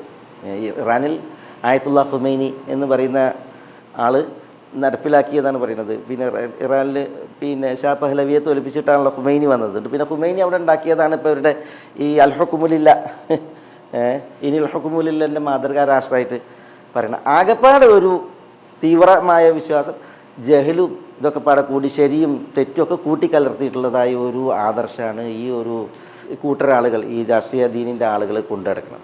പിന്നെ അതിന് വേണ്ടിയിട്ട് പ്രമാണങ്ങളെ വ്യാഖ്യാനിച്ചതും കൂട്ടിമാട്ടിയതും അടിസ്ഥാനങ്ങളെ തമസ്കരിച്ചതും ഒക്കെ ആയിട്ട് കുറേ ചരിത്രങ്ങളും വിഷയങ്ങളും ഉണ്ട്. അല്ലാഹുൽ മുസ്തആൻ. നമ്മുടെ വിഷയം ഇവിടെ ഞാൻ പറഞ്ഞു ദാലിക ദീനുൽ ഖയ്യിം. ദാലിക എന്ന് പറഞ്ഞിട്ടുണ്ടെങ്കിൽ ഇത് അല്ലാഹു സുബ്ഹാനഹു വ തആല മാത്രം ആരാധിക്കപ്പെടുക എന്നുള്ളത്. അദ്ദീനുൽ ഖയ്യിം, ഖയ്യിമായ ദീനാകുന്നു എന്നാണ്. ഖയ്യിം എന്ന് പറഞ്ഞിട്ടുണ്ടെങ്കിൽ അൽ മുസ്തഖീമുൽ സാബിത, സ്ഥിരപ്പെട്ടത്, നേരായത്. അൽ ഖയ്യിം എന്ന് പറഞ്ഞിട്ടുണ്ടെങ്കിൽ അൽ മുസ്തഖീമത്തു സാബിതത്തു എന്നാണ്. നേരായതും സ്ഥിരപ്പെട്ടതുമായ ദീനാകുന്നു അള്ളാഹു മാത്രം ആരാധിക്കപ്പെടുക എന്നുള്ളത്. വലാകിന്ന അക്സറന്നാസി ലാ യഅലമൂൻ, എന്നാൽ അക്സറന്നാസ് ജനങ്ങളിൽ അധിക പേരും ലാ യഅലമൂൻ, എന്താ ഈ ഒരു യാഥാർത്ഥ്യം മനസ്സിലാക്കുന്നില്ല. അതുകൊണ്ടാണ് ഈ ഒരു യാഥാർത്ഥ്യം ഭൂരിപക്ഷം ആളുകളും മനസ്സിലാക്കാത്തത് കൊണ്ടാണ് എന്ത് വമാ അക്സറുന്നാസി വലൗ ഹറസ്ത ബിമുഅ്മിനീൻ, വമാ അക്സറുന്നാസ് വലൗ ഹറസ്ത ബിമുഅ്മിനീൻ. അള്ളാഹു നബി സ്വല്ലല്ലാഹു അലൈഹി വസല്ലം തങ്ങളോട് പറയുന്നത് നിങ്ങൾ എത്രമാത്രം അലച്ച വെച്ചിട്ടും കാര്യമല്ല, താല്പര്യപ്പെട്ടിട്ടും കാര്യമല്ല, ജനങ്ങളിൽ ഭൂരിപക്ഷം ആളുകളും ബിമുഅ്മിനീൻ ഒരിക്കലും ആരല്ല, മുഅ്മിനീങ്ങളല്ല എന്ന് അള്ളാഹു സുബ്ഹാനഹു വ തആല പറഞ്ഞത്. ഭൂരിഭാഗം ആളുകളും ഷിർക്കിൻ്റെ ആളുകളാണ്. അള്ളാഹു നമ്മക്കാക്കട്ടെ, നഊദു ബില്ലാഹ്. വലാകിന്ന അക്സറന്നാസി ലാ യഅലമൂൻ. ഇവിടെ നോക്കി നിങ്ങൾ, നമ്മൾ ഈ പണ്ഡിതന്മാർ യൂസുഫ് അലൈഹി സ്വലാത്തു വസ്സലാമയുടെ ആ ഒരു ദഅവത്തിൻ്റെ വിഷയങ്ങൾ എല്ലാം ഉണ്ടല്ലോ. തൗഹീദ് രണ്ടാളുകളെ തനിക്ക് ദഅവത്ത് നടത്താൻ മുന്നിൽ കിട്ടിയപ്പോൾ അദ്ദേഹം അവരെ ദഅവത്ത് നടത്താൻ കാണിച്ചതായ ആ ഒരു താല്പര്യം അദ്ദേഹം നോക്കി തൗഹീദിൻ്റെ എല്ലാ വിഷയങ്ങളും കൊണ്ടുവന്ന് അല്ലേ, തൗഹീദ് കൊണ്ടുവന്ന് ഷിർക്കിനെ കുറിച്ച് പറഞ്ഞ് അല്ലേ, തൗഹീദിനുള്ള തെളിവും അടിസ്ഥാനവും പറഞ്ഞ് ഷിർക്കിൻ്റെ അപകടങ്ങളൊക്കെ പറഞ്ഞ് ഏതാനും വചനങ്ങൾ നമ്മൾ ഈ ഇവിടെ ആയത്ത് ഉണ്ടല്ലോ, കാലലായ എത്തിക്കുമാ താമുൻ തുർസഖാനിഹി ഇല്ലാ നബ്ബഅതുകുമാ ബിതഅ്വീലിഹി ഖബല അൻ യഅതിയകുമാ ദാലികുമാ മിമ്മാ അല്ലമനി റബ്ബി എന്ന് പറഞ്ഞിട്ട് പിന്നെ അദ്ദേഹം പറയുന്ന ആ ഭാഗങ്ങളുണ്ടല്ലോ, ഇന്നി തറക്തു മില്ലത ഖൗമിൻ ലാ യുഅ്മിനൂന ബില്ലാഹി വഹും ബിൽ ആഖിറതി ഹും കാഫിറൂൻ തുടങ്ങിയിട്ട് വത്തബഅതു മില്ലത ആബാഇ ഇബ്രാഹിം വഇസ്ഹാഖ വയഅഖൂബ് എന്ന് പറഞ്ഞിട്ട് പിന്നെ അദ്ദേഹം ആ വിഷയങ്ങൾ പറഞ്ഞത് നോക്കി നിങ്ങൾ. ഇതുവരെ അത് ശരിക്കും ഈ ഒരു വിഷയം മാത്രം നമ്മൾ ആളുകളുടെ മുമ്പിൽ അവതരിപ്പിച്ചിട്ടുണ്ടെങ്കിൽ അയാൾക്ക് തൗഹീദും ഷിർക്കും ബോധ്യപ്പെടാനുള്ള എല്ലാ വശങ്ങളും വിഷയങ്ങളും കിട്ടി എന്നുള്ളതാണ്. പക്ഷേ പിന്നെ ഈ ദാർശനികർ പറയുന്നത് പോലെ ഈ യൂസുഫ് അലൈഹി സ്വലാത്തു വസ്സലാമിയെ പോലെ നമുക്ക് എന്ത് വേണം? ഹമ്മ് വേണം, നമുക്ക് ഹിമ്മത്ത് വേണം, നമുക്കൊരു മുഹിമ്മത്തും വേണം. ഹമ്മ എന്താ? എത്തിക്കാനുള്ള ആ ഒരു ചിന്ത, ത്വര. ഹിമ്മത്ത് എന്ന് പറഞ്ഞിട്ടുണ്ടെങ്കിൽ അതിനുണ്ടാകേണ്ട ഒരു ആവേശം. മുഹിമ്മത്ത് പറഞ്ഞിട്ടുണ്ടെങ്കിൽ ഈ ഒരു ഉത്തരവാദിത്വ ബോധം. ഹമ്മ് അതിനെ നമ്മൾ വഹിക്കണം, ഹിമ്മത്ത് നമ്മളെ വഹിക്കണം, അല്ലേ? ഹമ്മ് അത് നമ്മൾ വഹിക്കണം, ഇതെത്തിക്കണം എന്നുള്ള കാര്യം. പിന്നെ നമുക്ക് താല്പര്യം ആവേശം ഉണ്ടായിരിക്കണം, അതായിരിക്കണം നമ്മളെന്ത് ചെയ്യേണ്ടത്, ഇതിന് പിന്നെ പ്രേരിപ്പിക്കേണ്ടത്. പിന്നെ നമ്മളടുത്തൊരു മുഹിമ്മ വേണം. അതെന്താണ്? ഇത് ആളുകൾക്ക് എത്തണം എന്നുള്ളതാണ്. യൂസുഫ് അലൈഹി സ്വലാത്തു വസ്സലാമയെ സംബന്ധിച്ചിടത്തോളം ഇത് അദ്ദേഹത്തിൽ ഹമ്മും ഹിമ്മത്തും മുഹിമ്മത്തും അത് ഉണ്ടായതിനാൽ അദ്ദേഹം നോക്കി, നിങ്ങൾ തൻ്റെ മുന്നിലേക്ക് സ്വപ്ന വ്യാഖ്യാനം ചോദിച്ചു വന്നവർ അവരെ പോകാതെ തൻ്റെ മുമ്പിൽ പിടിച്ചു നിർത്തിയിട്ട് അദ്ദേഹത്തിന് അത് പറഞ്ഞു കൊടുക്കാൻ, പൂർണ്ണ അളവിൽ എത്തിക്കാൻ സാധിച്ചു എന്നുള്ളതാണ് ഇവിടെ ഈ ശൈലികളിൽ നമുക്ക് മനസ്സിലാക്കാനുള്ളത്. പക്ഷേ ഇവിടെ വിഷയം, ഇവരെന്തിനാ വന്ന്, ഈ രണ്ടാളുകൾ എന്തിനാ വന്നത്? സ്വപ്ന വ്യാഖ്യാനം ചോദിച്ചാണ് വന്നത്. എന്താ അവർ കണ്ട സ്വപ്നം? ഒരാൾ പറഞ്ഞു, ഇന്നി അറാനി അസിറു ഖംറ, അസിറു ഖംറ, ഖംർ മദ്യമുണ്ടാകാൻ മുന്തിരി പിഴിയുന്ന, അല്ലെങ്കിൽ പിന്നെ പഴം പിഴിയുന്നതായിട്ട് ഞാൻ കാണുന്നു, സ്വപ്നം കാണുന്നു എന്നാണ്. അവരെന്നെന്താ കണ്ടത്?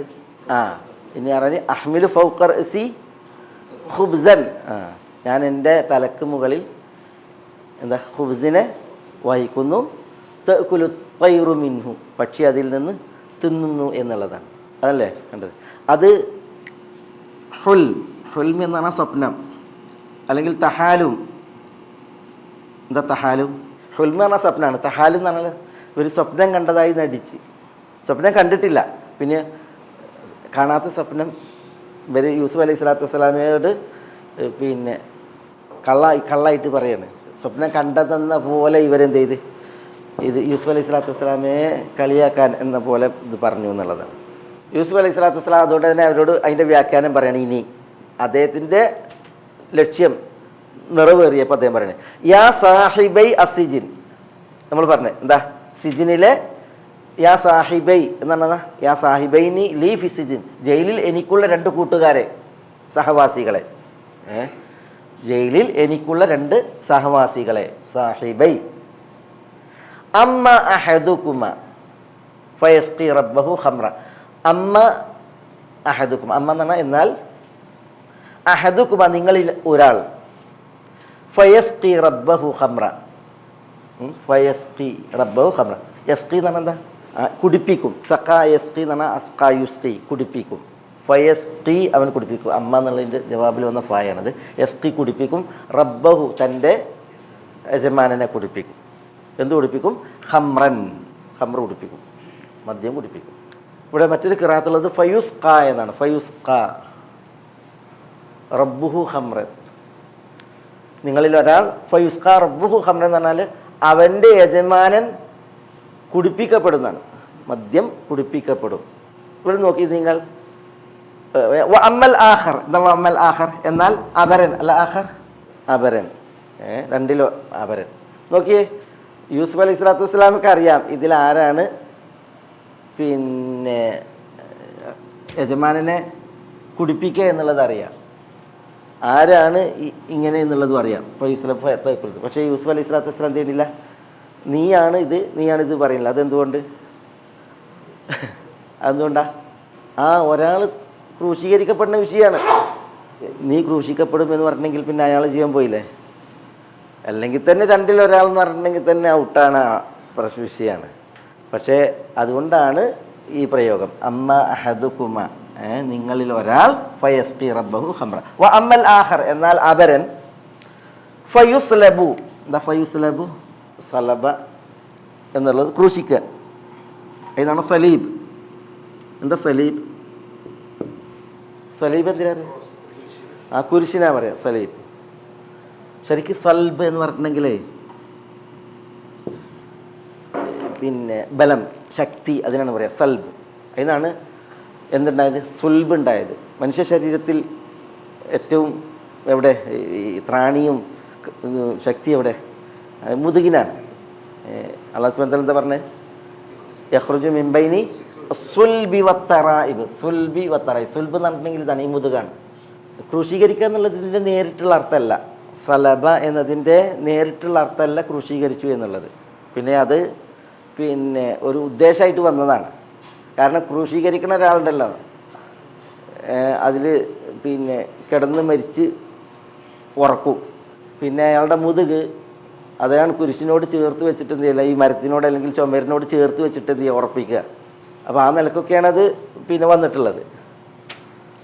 ഏതായാലും വഅമ്മൽ ആഖറു ഫയുസ്ലബ്, അവൻ ക്രൂശീകരിക്കപ്പെടും.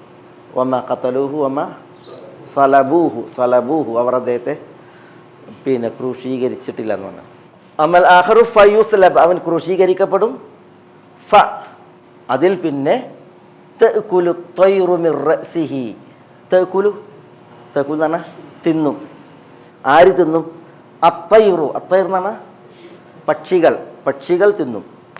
മിൻ റഅസിഹി, അവൻ്റെ റഅസിൽ നിന്ന്, എൻ്റെ തലയിൽ നിന്ന് തിന്ന്. അതാണിപ്പോൾ ഏതിൻ്റെ വ്യാഖ്യാനം? ഖുബ്സ് തിന്നുന്നതാണ്. ഇനി അറാനി അഹ്മിൽ ഫൗക റഅസി ഖുബ്സ തഅകുലു ത്വയ്റു മിൻഹു.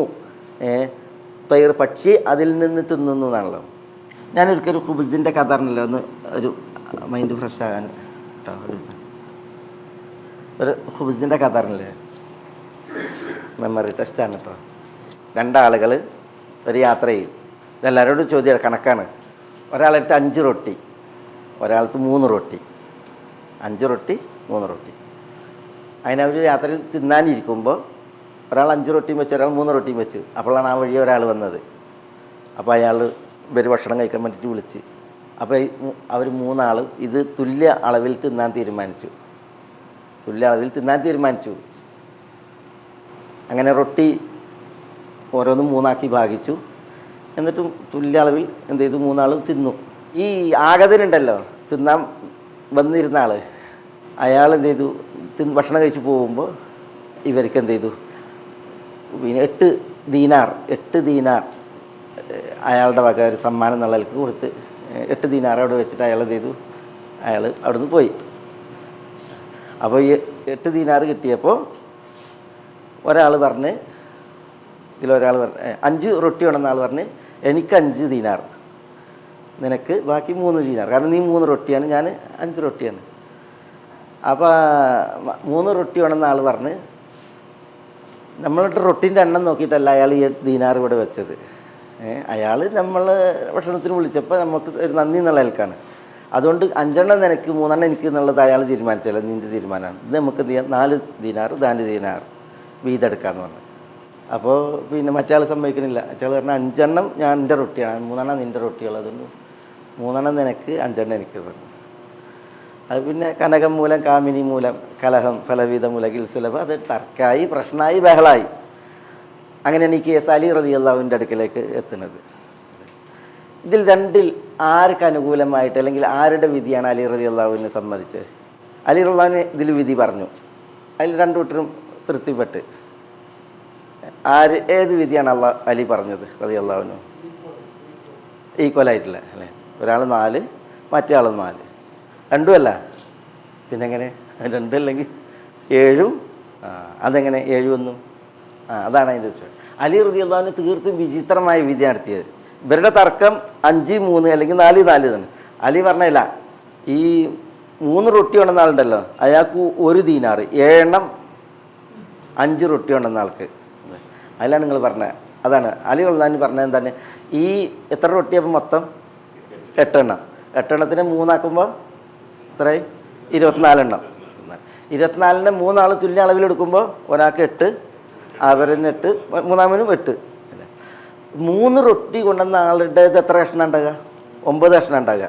ആ 9 കഷ്ണത്തിൽ 8 അയാൾ തന്നെ തിന്ന്, പിന്നെ ഒരു എണ്ണ ആർക്കുള്ളൂ?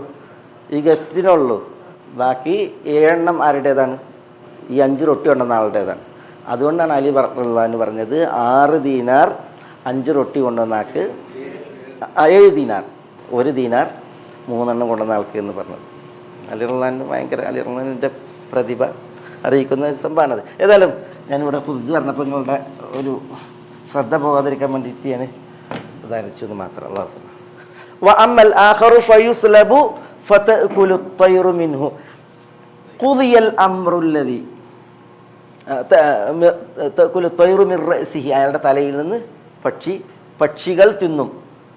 എന്നിട്ട് പറയുന്നത് ഖുദിയൽ അംറു, എന്താ ഖുദിയൽ അംറു? ഇക്കാര്യം തീരുമാനിക്കപ്പെട്ടു. ഖുദിയൽ അംറു, ഇക്കാര്യം തീരുമാനിക്കപ്പെട്ടു. എക്കാര്യം? അല്ലദി എങ്ങനെയുള്ള കാര്യം? ഫീഹി, അതിൽ തസ്തഫ്തിയാനി എന്ന് പറഞ്ഞാൽ എന്താ? നിങ്ങൾ ഫത്വ ചോദിക്കുന്നു, നിങ്ങൾ ഫത്വ ചോദിക്കുന്നു. തസ്തഫ്തിയാനി, ഫത്വ എന്നതിൽ നിന്നാണ് അത് വന്നത്. ഇവിടെ ഈ ഖുദിയൽ അംറു എന്നല്ല, ഇക്കാര്യം തീരുമാനിക്കപ്പെട്ടതാണ്. എക്കാര്യം? ഇവർ കണ്ടത് അത് ഹുൽമായാലും വേണ്ടില്ല, തഹാലുമായാലും വേണ്ടില്ല. ചരിത്രം പറയുന്നത് ഇവർ സ്വപ്നം കണ്ടതല്ല. പിന്നെയോ ഇവർ യൂസുഫ് അലൈഹി സ്വലാത്തു വസ്സലാമയെ കണ്ടപ്പോൾ നമുക്കിങ്ങനെ ഒന്ന് ചോദിച്ചു കളയാ ഉണ്ടാക്കിയിട്ട് എന്ന് പറഞ്ഞാണ്. അങ്ങനെ അവർ കൃത്രിമമായിട്ട് ഒരു കഥ ഉണ്ടാക്കിയിട്ട് ചോദിച്ച് സ്വപ്നം കണ്ടെന്ന പോലെ ചോദിച്ചു എന്നാണ്. ചിലർ പറഞ്ഞില്ല, സ്വപ്നം തന്നെ അവർ കണ്ടതെന്നാണ്. എന്തായാലും അതാണ്, ഹുൽമായാലും വേണ്ട, നീ തഹാലുമായാലും വേണ്ടില്ല, നിങ്ങൾ ഈ ചോദിച്ച കാര്യം ഖുദിയൽ അംർ, ഇക്കാര്യം അല്ലതി ഫീഹി, അതിലാണ് തസ്തഫ്തിയാനി, നിങ്ങൾ ഫത്വ ചോദിക്കുന്നത്, അത് തീരുമാനിക്കപ്പെട്ടിരിക്കുന്നു, വിധിക്കപ്പെട്ടിരിക്കുന്നു എന്ന് പറഞ്ഞിട്ടുണ്ടെങ്കിൽ പിന്നെ ഇവരോട് പറഞ്ഞ് നിങ്ങളിലൊരാൾ രക്ഷപ്പെടും, അവരൻ എന്ത് ചെയ്യും? അയാൾ വധിക്കപ്പെടും എന്നുള്ളതാണ് അദ്ദേഹം പറഞ്ഞത്. ഇവിടെ ഒരു വിഷയം, ഈ ഫത്വ എന്താ? ഈ ഫത്വ സംഭവിച്ച ഒരു വിഷയം, അതിൽ ഒരു മതവിധി തേടലാണ് ഫത്വ. അതിനാണ് ഫത്വ എന്ന് പറയുന്നത്. അല്ല, അതിൽ മതവിധി തേടുന്നതാണ് ഇസ്തിഫ്ത. മതവിധി കൊടുക്കുന്നതാണ് ഫത്വ. മതവിധി കൊടുക്കുന്നതാണ് ഫത്വ.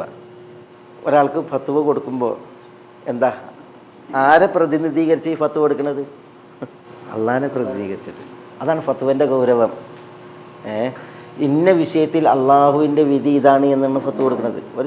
ഒരു കാര്യം സംഭവിച്ചപ്പോൾ ഫത്വ ചോദിക്കുമ്പോൾ ഇതാണ് പടച്ചോൻ്റെ തീരുമാനം നമ്മൾ പറയുകയാണ്. അതുകൊണ്ട് ഫത്വൻ്റെ വിഷയത്തിൽ ഗൗരവം. ഫത്വ പറയുമ്പോൾ വളരെ ഗൗരവപ്പെടണം. കാരണം അള്ളാഹു സുബ്ഹാനഹു വ തആല പറഞ്ഞു എന്നാണ് നമ്മൾ പറയുന്നത്, അള്ളാഹു വിധിച്ചു എന്നുള്ളതാണ് നമ്മൾ വിധിക്കണത്. അതുകൊണ്ട് തന്നെ ഫത്വ കൊടുക്കാൻ ആരും ഒരുമ്പെടുന്നില്ല, പേടിയാണ്.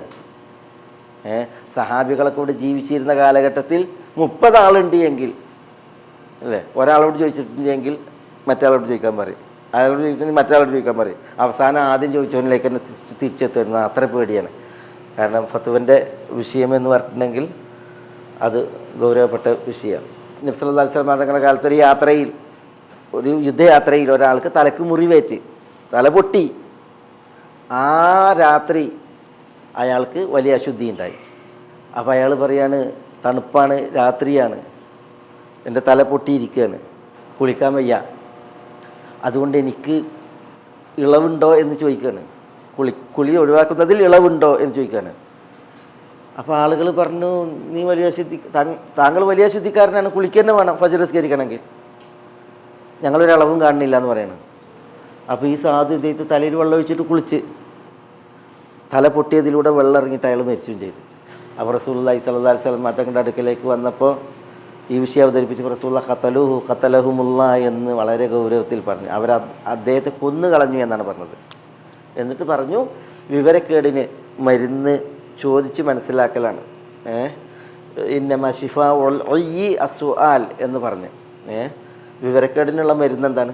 ചോദിച്ച് മനസ്സിലാക്കുക എന്നുള്ളതാണ്. ആരും അജ്ഞത കൊണ്ട് ഫത്വ നൽകരുത് എന്നുള്ള അർത്ഥത്തിൽ റസൂലുള്ള ഗൗരവത്തിൽ ആ വിഷയം പറഞ്ഞു എന്നുള്ളതാണ്. അതാണ് ഫത്വ, അതിൻ്റെ വിഷയം.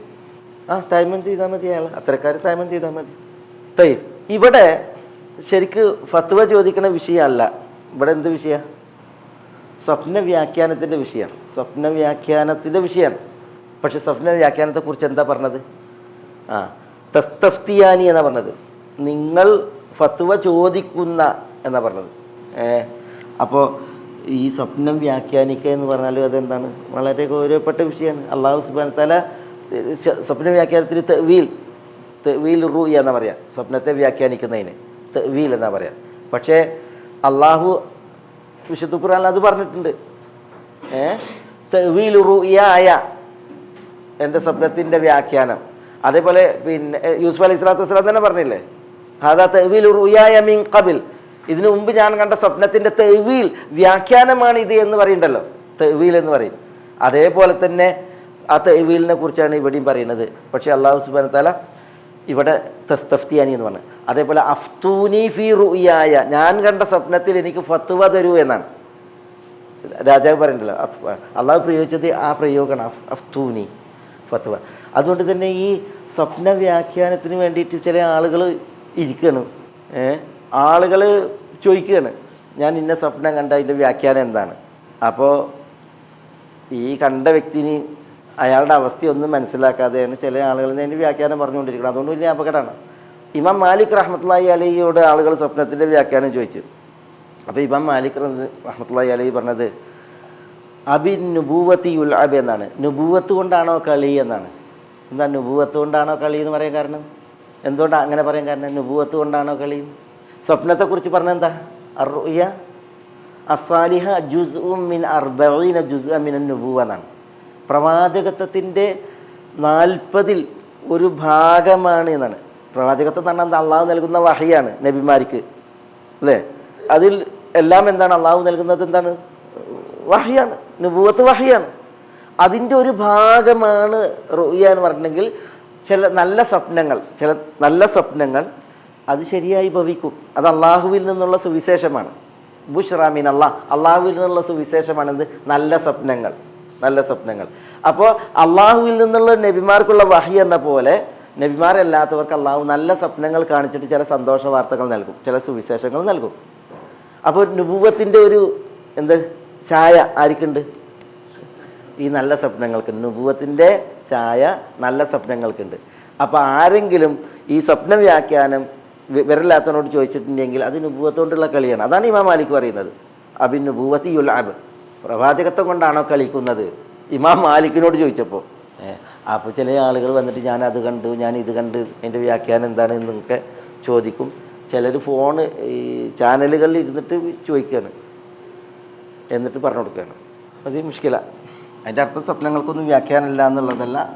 ആളുകളോട് ചോദിക്കേണ്ടെന്നല്ല. നബി സല്ലല്ലാഹു അലൈഹി വസല്ലം തങ്ങളുടെ കാലത്ത് ചോദിച്ചിട്ടുണ്ട്. നബി സല്ലല്ലാഹു അലൈഹി വസല്ലം തങ്ങളോട് ചോദിച്ചിട്ടുണ്ട്. നബി സല്ലല്ലാഹു അലൈഹി വസല്ലം തങ്ങൾ ആളുകളോട് ചോദിച്ചിട്ട് നിങ്ങൾ വല്ല സ്വപ്നം കണ്ടിട്ടുണ്ടോ, അതിൻ്റെ വ്യാഖ്യാനം പറഞ്ഞു കൊടുക്കാൻ വേണ്ടി സുബഹി നിസ്കരിച്ചിട്ട് റസൂലുള്ള പ്രത്യേകം മുസല്ലയിൽ ഇരിക്കും. എന്തിന്? സ്വപ്നം കണ്ടിട്ടുണ്ടോ എന്ന് അതിന് വ്യാഖ്യാനം പറഞ്ഞു കൊടുക്കാൻ വേണ്ടിയിട്ട്. ഇല്ലെങ്കിൽ നബി സല്ലല്ലാഹു അലൈഹി വസല്ലം തങ്ങൾ കണ്ട സ്വപ്നം അങ്ങോട്ട് പറഞ്ഞു കൊടുക്കാൻ വേണ്ടിയിട്ട് ഇരിക്കാറുണ്ട്. നബി സല്ലല്ലാഹു അലൈഹി വസല്ലം തങ്ങളുടെ കാലത്ത് ആയിഷ റളിയല്ലാഹു തആല സ്വപ്നം വ്യാഖ്യാനിച്ചിട്ടുണ്ട്, അബൂബക്കർ റളിയല്ലാഹു സ്വപ്നം വ്യാഖ്യാനിച്ചിട്ടുണ്ട്, ഉമർ റളിയല്ലാഹു സ്വപ്നം വ്യാഖ്യാനിച്ചിട്ടുണ്ട്. നബി സല്ലല്ലാഹു അലൈഹി വസല്ലം തങ്ങൾ ഇരിക്കെ ഒരാൾ സ്വപ്നം കണ്ട് പറഞ്ഞപ്പോൾ അബൂബക്കർ റളിയല്ലാഹു റസൂലെ ഞാനത് വ്യാഖ്യാനിക്കട്ടെ എന്ന് പറഞ്ഞു. എന്നിട്ട് അയാൾ കണ്ട സ്വപ്നത്തെ അബൂബക്കർ റളിയല്ലാഹു വ്യാഖ്യാനിച്ചു. റസൂലുള്ള അത് കേൾക്കുകയാണ്. എന്നിട്ട് റസൂലുള്ള പറയുകയാണ്, നിങ്ങൾ പറഞ്ഞത് ചിലത് ശരിയായിട്ടുണ്ട്, ചിലത് ശരിയായിട്ടില്ല എന്ന് പറഞ്ഞിട്ടുണ്ട്. അപ്പോൾ സ്വപ്നങ്ങൾക്ക് വ്യാഖ്യാനമുണ്ട്, ഇല്ല എന്നുള്ളതല്ല. പക്ഷേ അത് വ്യാഖ്യാനിക്കുമ്പോഴും പറയുമ്പോഴൊക്കെ ശ്രദ്ധിക്കേണ്ട വിഷയമാണ്. ഇപ്പം നബി സല്ലല്ലാഹു അലൈഹി വസല്ലം തങ്ങൾ പിന്നെ ചില സ്വപ്നങ്ങൾ വ്യാഖ്യാനിച്ചിട്ടുണ്ടല്ലോ. അതേപോലെ തന്നെ പിന്നെ വിശുദ്ധ ഖുർആനിൽ ചില സ്വപ്നങ്ങളെ കുറിച്ചൊക്കെ വന്നിട്ടുണ്ടല്ലോ. അപ്പോൾ അതിൽ വന്ന വിഷയങ്ങളാണ് എങ്കിൽ എന്ത് ചെയ്യും? പിന്നെ തടിച്ച പശുക്കൾ, മെലിഞ്ഞ പശുക്കൾ, പച്ച കതിർക്കുലകൾ, ഉണങ്ങിയ കതിർക്കുലകൾ, ഇങ്ങനെയൊക്കെ ഉള്ളത് ഇപ്പോൾ സ്വപ്നത്തിൽ കണ്ടിട്ടുണ്ടെങ്കിൽ ഉണ്ടല്ലോ, ഇത് ഇവിടെ പറഞ്ഞ ആ വ്യാഖ്യാനം അതൊക്കെ പറഞ്ഞു കൊടുക്കണം. അതൊക്കെയാണ് അതിൻ്റെ മാനദണ്ഡങ്ങൾ. കിതാബുണ്ട് സ്വപ്ന വ്യാഖ്യാനം ഉണ്ടല്ലോ. ഇവിടെ പിന്നെ ഈ യൂസുഫ് അലൈഹി സ്വലാത്തു വസ്സലാമയുടെ ഒരു ശൈലി, അതാണ് നമ്മളുടെ വിഷയം. ഇത് കണ്ട അമ്മ അഹദുക്കുമ എന്ന് പറഞ്ഞത്, അമ്മൽ ആഖിർ എന്ന് പറഞ്ഞത്, ആ ഒരു വ്യക്തിയുടെ മാനസികാവസ്ഥ ഉണ്ടല്ലോ, അത് പിന്നെ തകരാതിരിക്കാൻ വേണ്ടി യൂസുഫ് അലൈഹി സ്വലാത്തു വസ്സലാം ആ ഒരു പിന്നെ നിലപാട് സ്വീകരിച്ചത് ഇതിലൊരു പിന്നെ പ്രധാനപ്പെട്ട വിഷയമാണ്.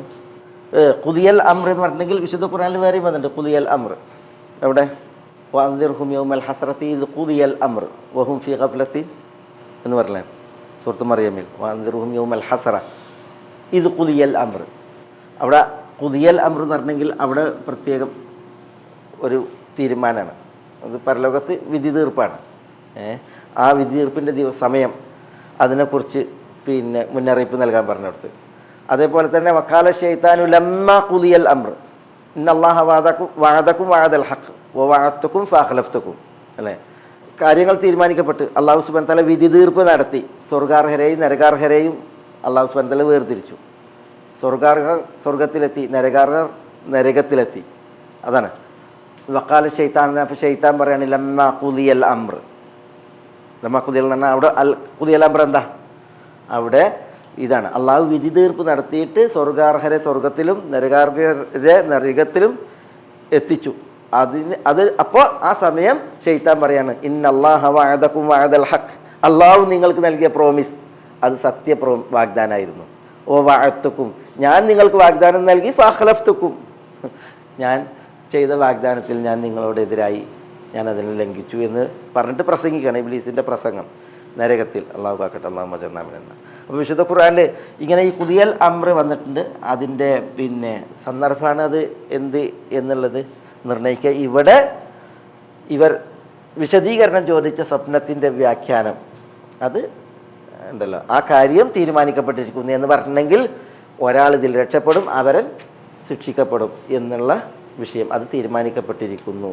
നിങ്ങൾ ചോദിച്ചത് ഇനി കാര്യത്തിനായാലും കളിക്കായാലും ഉണ്ടാക്കി സ്വപ്നം വ്യാജമാക്കി ചോദിച്ചതായാലും അതെല്ലാം നിങ്ങൾ കണ്ടിട്ട് ചോദിച്ചതായിട്ടുണ്ടെങ്കിലും കാര്യം തീരുമാനിക്കപ്പെട്ടിട്ടുണ്ട് എന്ന് യൂസുഫ് അലൈഹി സ്വലാത്തു വസ്സലാം പറഞ്ഞു. ഈ ഖുദിയൽ അംറു എന്ന് പ്രയോഗിച്ചത് കാരണത്താലാണ് ഇവർ യഥാർത്ഥത്തിൽ സ്വപ്നം കണ്ടിരുന്നില്ല. യൂസുഫ് അലൈഹി സ്വലാത്തു വസ്സലാമി ഒന്ന് നോളാക്കാൻ വേണ്ടിയിട്ട് അങ്ങനെ ഉണ്ടല്ലോ ചില ആളുകൾ, ആ രീതിയിൽ മനോഭാവത്തിൽ ചോദിച്ചതാണ്. അതുകൊണ്ടാണ് എന്ത് ചെയ്തത് യൂസുഫ് അലൈഹി സ്വലാത്തു വസ്സലാം ഖുദിയൽ അംർ എന്ന് പറഞ്ഞത് എന്നൊക്കെ അത് എൻ്റെ തഫ്സീറിൽ നമുക്ക് വായിക്കാൻ പറ്റും. ഖലാസ്. ഇനി വക്കാലല്ലദീന ജാമിനുഹുമ എന്ന് പറഞ്ഞ ആയത്തിൻ്റെ വിശേഷം അടുത്ത ആഴ്ച പറയാം. അറിവുള്ളവർ പറയണം, വേറെയുള്ളവർ പറയാനുണ്ടെങ്കിൽ സൂക്ഷ്മത പുലർത്തുന്നത് നല്ല തന്നെയാണ്. യോഗ്യരായ ആളുകൾ പറയാനുണ്ട് എങ്കിൽ പറയാൻ ഞാൻ മാത്രമേ ഉള്ളൂ എന്നൊരാൾ അവസ്ഥയാണെങ്കിൽ അയാൾ പറയൽ നിർബന്ധമാണ്, ഫത്വ നിർബന്ധമാണ്. പക്ഷേ വേറെയുള്ള ആളുകളുണ്ട് എങ്കിൽ അയാൾക്ക് തൻ്റെ തടി സലാമത്താക്കാം. മുഷ്കിൽ. ഗൈഡൻസ് TV ഇസ്ലാമിക് ദഅവ യൂട്യൂബ് ചാനൽ മതധാർമ്മിക വൈജ്ഞാനിക പഠനത്തിന് Indian Islahi centre Dammam IT വിഭാഗം അവതരിപ്പിക്കുന്നു. Guidance TV YouTube channel. Guidance TV light for life.